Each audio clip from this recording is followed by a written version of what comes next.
A round of applause, ladies and gentlemen, for our panelists. Artificial intelligence certainly is something that is influencing our lives and will continue to do so. And we've got a deep insight into what artificial intelligence is doing with our daily lives and can do in the near future. We will, of course, keep talking about important conversations that are lined up ahead. In fact, we have among us the Ambassador of Israel to India, His Excellency Mr. Reuven Azar. Sir, give me a moment. And I have my colleague Siddhant Sibal also, who will join us on stage in a short while from now. This is a conversation, ladies and gentlemen, that you wouldn't want to miss. Mr. Reuven Azar is somebody who's been the voice of Israel here in India, explaining the Israeli perspective on different geopolitical and geo-economic issues of our times. It's not just, Israel that is grappling with these challenges. It is all of us. The entire world is grappling with the ripple effects of the conflict. All right, let's welcome on stage His Excellency Mr. Reuven Azar. Siddhant, please take this conversation forward. A huge round of applause, ladies and gentlemen, for the Israeli ambassador to India. Welcome, sir.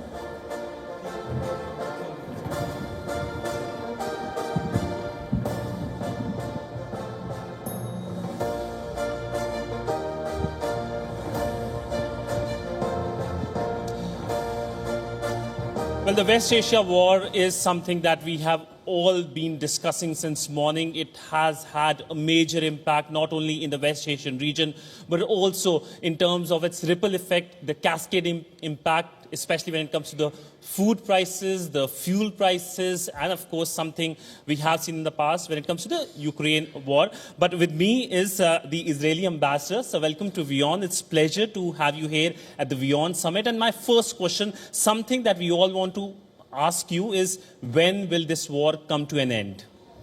Well, it's a good question. I think that we have said at the outset that this might take a few weeks. We are pretty advanced when it comes to fulfilling our military targets. We started with hitting pretty hard the leadership and also the missile and industrial capability of the Iranian regime. We went on to hit the Basij, as you saw yesterday, and we attacked again the leadership of the regime. What we want to achieve is to remove two existential threats that were looming on our country and our region. That's the military nuclear program and the ballistic missile program. The Iranians were planning to dig very deep into a mountain and make it immune to either our or American attack.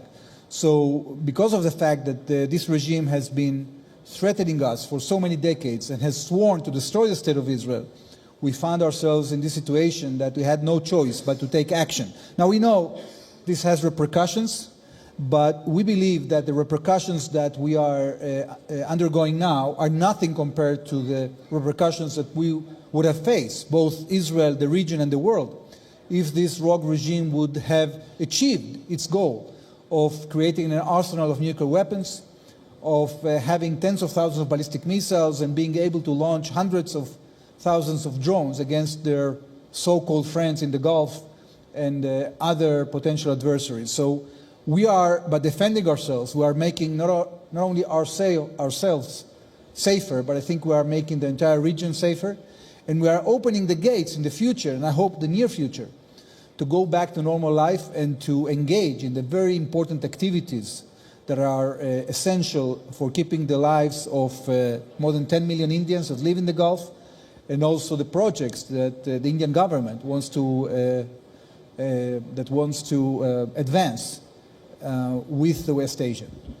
Is there any fatigue when it comes to this war? Because when it started way back on 28th February, there was a sense that it is just a weekend war, it will get over. Then there was a strong Iranian response. We have seen that globally it's just US and Israel that is essentially part of this war. Europe clearly has said that this is not their war. And the Strait of Hormuz it looks like is shut. So is there a sense that this is a long-drawn battle, long-drawn war, and it is causing fatigue both in Israel and in US? We have seen the resignation as well of a top Trump official. Well, first of all, I believe we have the oxygen to continue with this for more weeks. We have stated that very clearly in terms of our capability to continue working on the targets, our capability to defend ourselves. The European response, I think, was a pretty mixed baggage. On the one hand, they are pretty happy that we are removing this threat. On the other hand, they are sort of sensitive to the repercussions. They have some political complications, especially in some of the countries, that are making them not to be very decisive when it goes to supporting their American allies. I think this is going to have repercussions because President Trump is not very satisfied with this kind of weak response coming out from Europe. But I think that you didn't mention the Gulf countries themselves. I think that the Gulf countries are very keen to see Israel, the United States, succeeding in this effort, because they were among the main victims of this kind of Iranian aggression that started not now, but more than 2 decades ago, when they started toppling and taking one Arab capital after the other. The fact that in the United States there is some conflict of, or let's say, some people that are not satisfied. I think that, by fairly looking at the numbers, you could see that the MAGA constituency supports this operation about 90%, and that this gentleman decided to resign wasn't having positions that are conducive to the positions of the president for a long time. So I think that all in all, we are sort of maintaining the course. I think that this war will end when we exhaust our military capabilities. We will at least leave this regime debilitated significantly.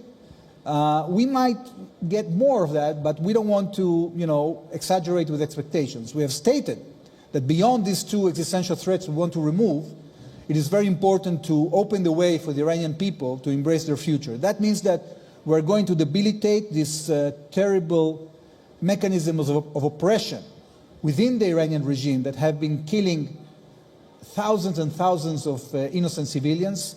Yesterday, fortunately, we took out the entire command of the Basij people that were in charge, directly in charge, of managing this mechanism of oppression and killing tens of thousands of Iranian civilians, including the head that was giving the orders, that was Ali Larijani.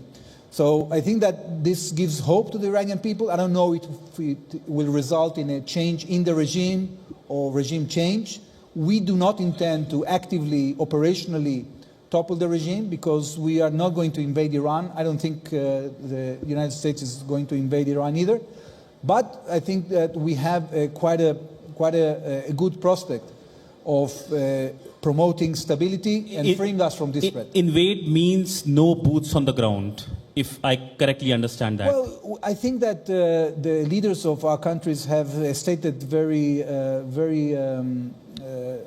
particularly that we might have, special forces working here or there, or the United States might decide that they want to take this place or another installation, but we don't know yet.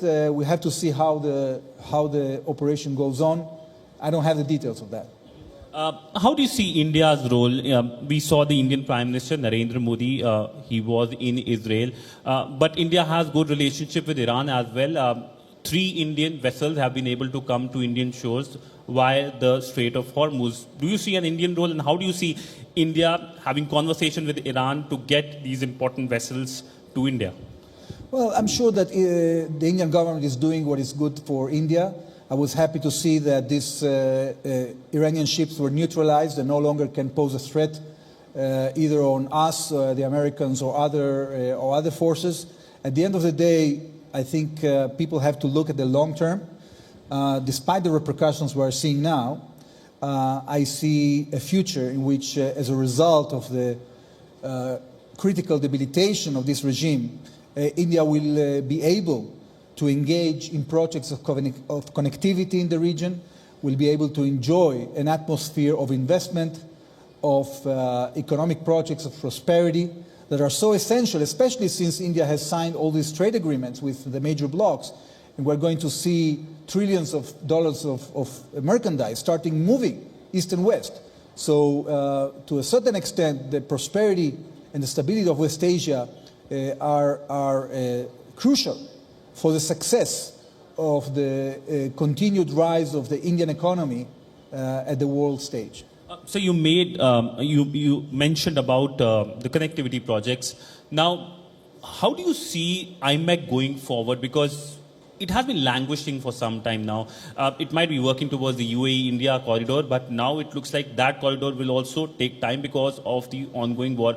Do you see excessive delay when it comes to the IMAC corridor? Well, first of all, we have to put it in context. You know, at the end of the day, merchandise is going to move irrespective of whether we have IMAC or we don't have IMAC. The whole idea there was to create an alternative corridor, a complementary corridor that actually would not only move merchandise but also engage the biggest three economies of the Gulf, that's the UAE, that's Saudi Arabia and Israel, in a kind of a membrane of and a network of economic activity, of production, of communication, of energy, of renewable energy, etc. So the potential is there. I'm sure that if we would have allowed the Iranians to, the Iranian regime to pursue their quest of creating a military nuclear arsenal and having all these weapons at their hand, the prospects of prosperity in the Gulf would be slim, and the future of more than 10 million Indians that are living there wouldn't be a very rosy future. So I think that we have the prospect of achieving that. We have to intensify our coordination under the umbrella of CENTCOM with our Arab neighbors. We are already doing that. We are defending the skies of the Middle East together.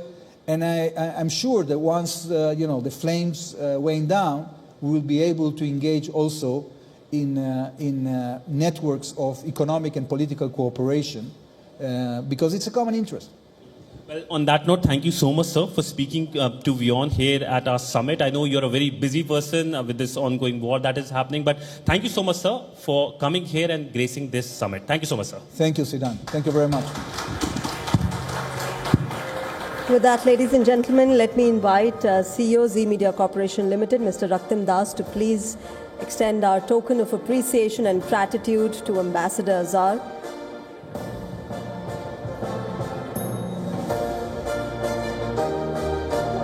An insightful conversation about the Israeli perspective of what has been going on in West Asia, as well as, of course, the Israel-India relationship, extremely significant. It's only strengthening by the day.